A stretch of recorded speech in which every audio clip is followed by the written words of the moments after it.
Ipinagdiwang ng Visamin Association ang taunang Sinulog Festival sa kapistahan ng Poong Senyor Santo Niño noong nakaraang January 15, 2017. Maaga pa lamang ay nakapila na ang mga deboto dala-dala ang kanilang mga iba't ibang bihis at laki ng Santo Niño para sa isasagawang fluvial procession. Ang nasabing procession ay inilibot sa Paris River sakay ng Bateau-Mouche at ito ay dumaan sa mga historical landmarks ng Paris tulad ng Notre Dame de Paris, Pont de Alexandria, pamosong Eiffel Tower at Pont Neuf. Habang naglalayag ang mga deboto ay sinasayaw ang imahe ng Santo Niño at sumisigaw na Pit Señor. Bawat deboto ay nagdala ng iba't ibang Pinoy traditional breakfast tulad ng biko, suman, Pinoy sandwich, mainit na kape at fried egg na pinagsaluhan ng lahat ng mga dumalo sa prosesyon. Tuwang-tuwa naman si Charlie Allen ng Visamin Association at may hiling daw sila kay Pit Señor. Sa Paris na Pilipino, nagabayan kami ni Pit Señor Santo Niño sa kapistahan niya.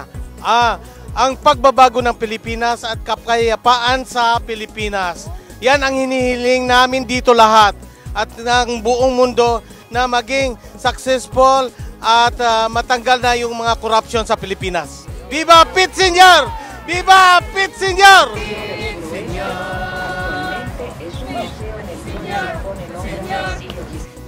Ang ilan naman sa mga deboto ay nakatanggap na ng pagmimilagro galing daw kay Pit Señor at patuloy daw ang kanilang panata taon-taon na sumama sa fluvial procession kahit na bumagsak sa -5 degrees ang temperatura sa panahon ng taglamig sa Paris. Anong blessing sa mga binigay sa inyo ni Santo Niño? Maraming blessing. Siya ang binigay sa amin. Unang-una sa kalusugan at pangalawa, maraming biyaya lalo na sa mga pera na hindi inaakalang dadating sa buhay namin dito sa Paris lalo. So, maniwala kayo sa Santo Niño kahit saang lugar. Santo Niño tayo! Viva Santo Niño!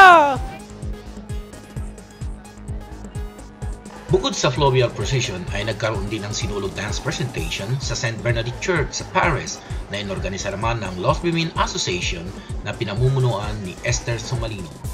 Para sa Balitang Paris, Dick Villanueva reporting.